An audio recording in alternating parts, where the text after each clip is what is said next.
Africa's greatest artifacts aren't missing.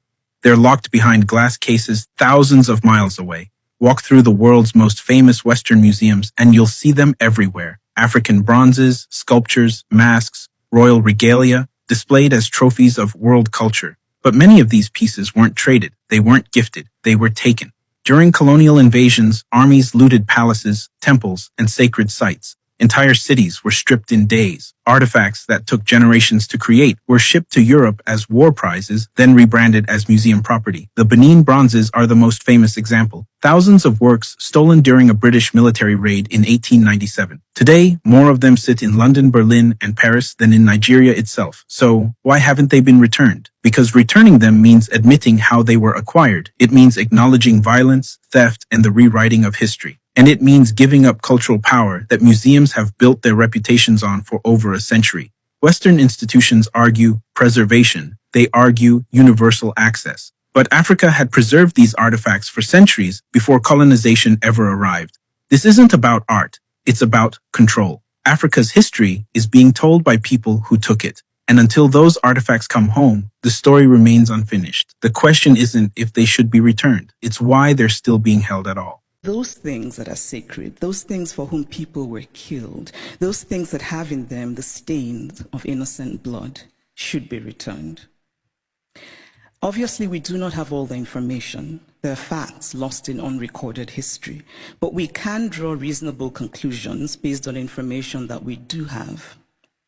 We can deduce, for example, that the Ngonso, the beautiful sculpture of the founder and guiding spirit of the Nso people of Cameroon, a former German colony, could not possibly have been obtained under benign circumstances.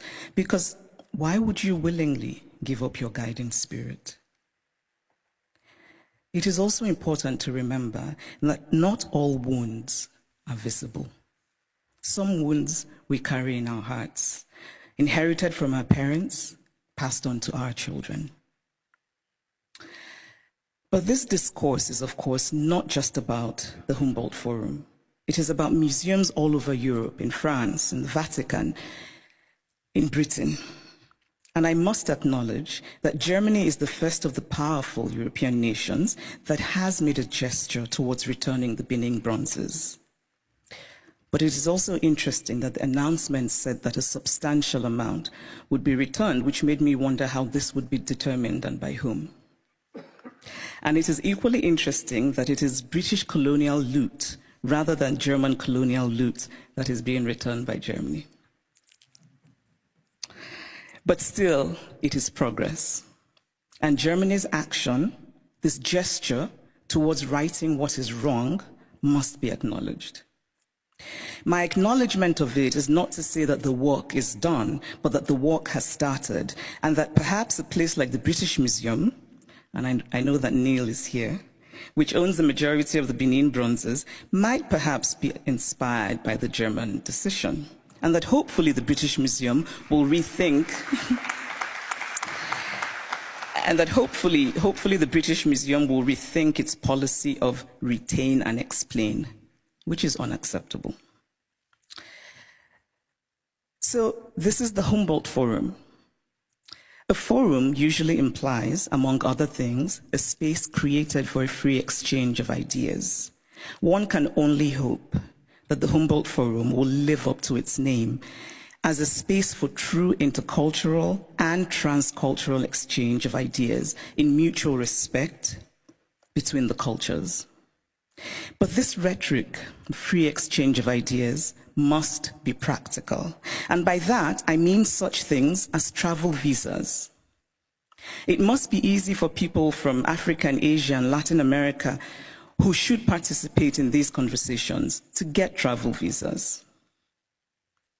The Humboldt Forum was conceived as a place to tell the universal story of the human race from multiple perspectives. This is a commendable idea, but it is incomplete. Because again, we must confront the issue of power. Who tells the story? Who is the teller and who is told about? Who decided that African art should be labeled ethnological? Who has the right to exhibit the other?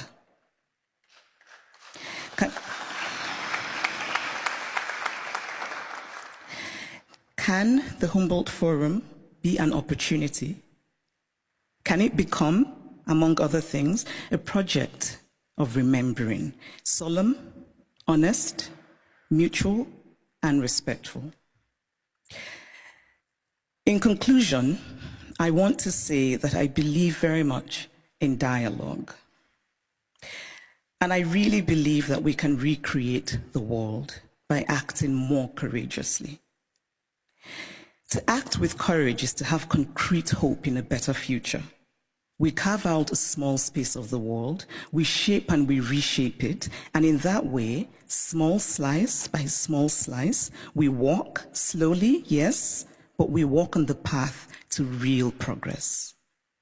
Courage and hope are intertwined.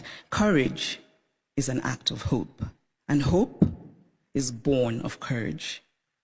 Acts of courage create hope, and there is nothing more essential to the human spirit than hope. So here's to courage. Thank you.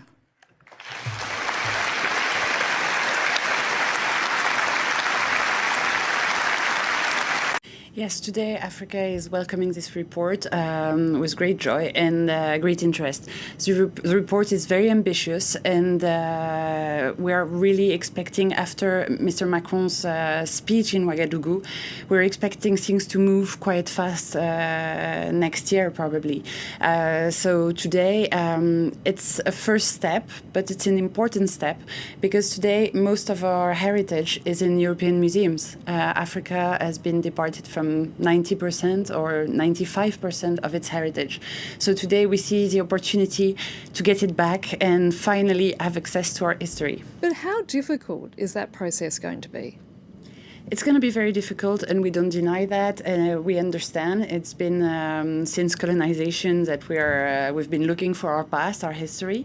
But today it seems possible. That's a very, very big change. But why is it possible today as opposed to before? It's possible because Mr. Macron has the political power to change things. And as we heard in the subject just now, the French law, made it impossible for us to ask African heritage because it was in the French National Collection, and you can't remove any art from the National Collection. But today the report says there is a way. We can think about a way for Africa to... And what is that way? What is it actually going to involve?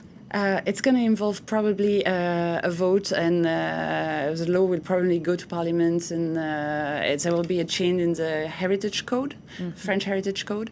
And so we're waiting from Benin. We are waiting to see what's happening. Because I want to ask you about Benin in particular, because you're the daughter of a former Prime Minister, and the report recommends one of the first things is that artefacts be returned to, stolen from Abomey, be returned to Benin, something which Benin has requested. Just how significant is that for the country of Benin? Well, it's a good thing we speak from the African point of view, because if you're a young child today in Africa, you're 9 years old, you need to build yourself, your identity, to know where you're going. Where do you do that? Where can you see your history? How can you be proud of what happened before you? How do you know what happened before you? Nowhere. We need these objects to come back to Abomey because we need our young generation to understand where she comes from. And that's a major revolution in the report and in Macron's way of looking at the restitution. So today we're really expecting that the object would come back in Abomey in a year or so.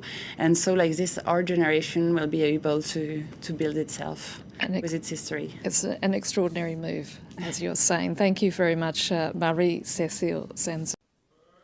The colonial project was thorough and very effective in terms of brainwashing the African. And it was so thorough that even in the absence of the white man, I'm using that word very selectively but intentionally, even in the absence of the white man, the black man now supervises each other to conform to the white behavior, culture, fashion, and etc. When I was there for 33 years as a bishop in a church, I remember being told you cannot preach when you don't have a tie on. And these are fellow black people who were telling me to put on a tie.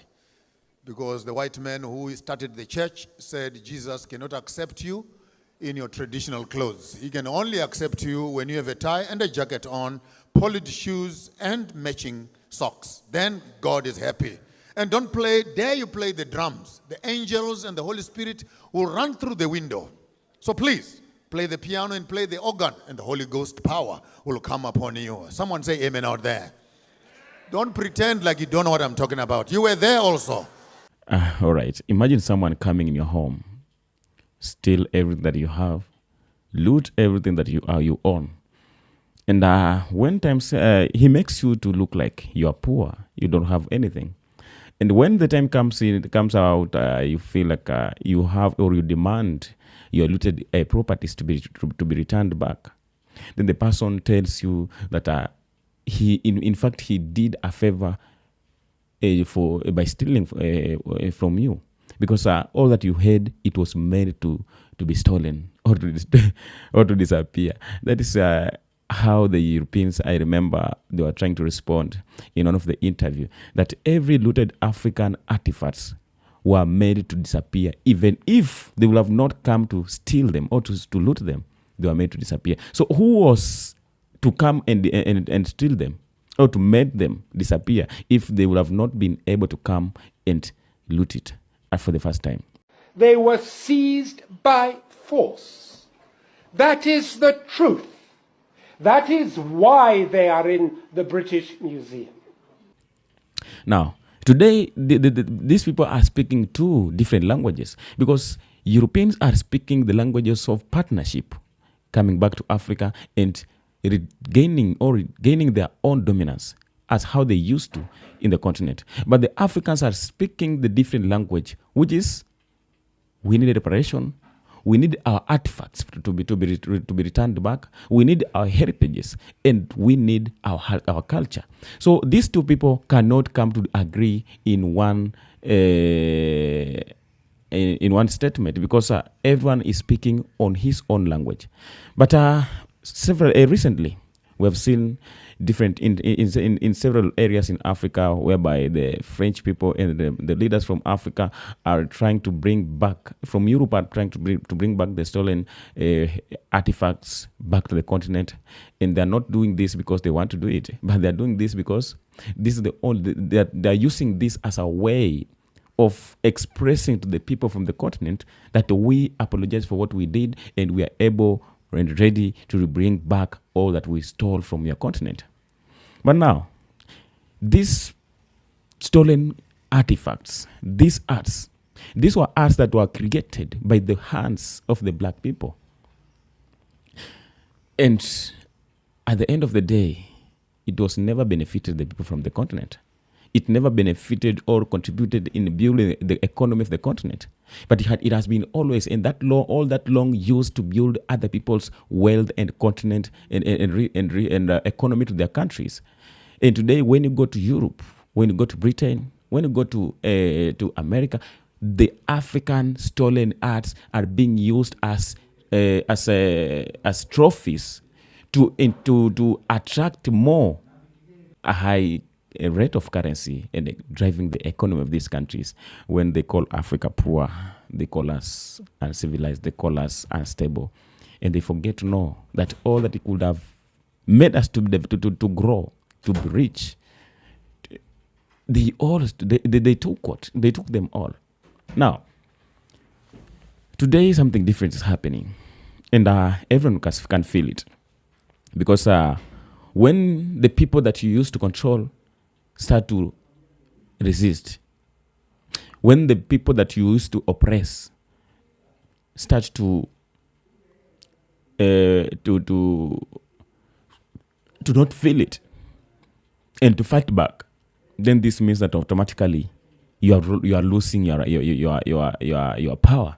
You already lost your dominance, and you can no longer able control these people. And this is what is happening today between Africa and Europe. You know, every time I come to speak here, to give my speech or my statements here, I'm talking about how the Africa is interacting with Europe, because Africa has been the the like inferior, or has been like so they have been the one controlling the continent, despite the continent having everything, like resources, you know, the culture, the arts, and the great people.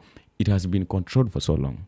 So today, all the clips that I'm trying to play earlier, these are clips that explains much about how the people from the continent are demanding the reparation, how they're demanding that the only thing we need from Europeans is to them bringing back our arts, our stolen artifacts, because this is what they have, what it has been.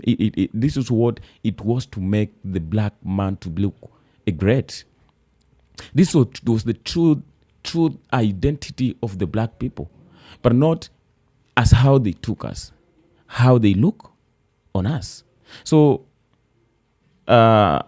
today the great things are happening, and I've tried to pass through the different people who are coming to explain how Africa is rising, and how the Africa's rising is being looked as a threat, is being looked as something which is going to interfere with other people's system, because their system was set to control and oppress the black people and Africa in large. So whenever they see African people and the black people in general are rising up, are resisting, are making the decision that they never expected, or they have never been approved as how it was made to be, then they are feeling like something is happening which they need to control before it gets far. But now today, we've seen severally when the European leaders like Macron are coming to beg for Africa's partnership, for Africa's tour, and you find that the people from the continent are declining, are resisting for these tours, because they don't need to repeat the same mistake they did for the first time.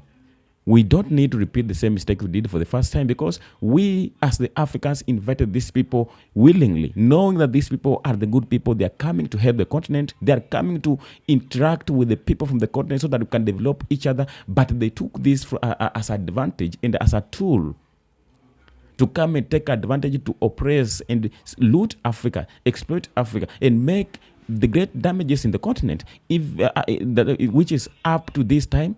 There are some people who are still being affected.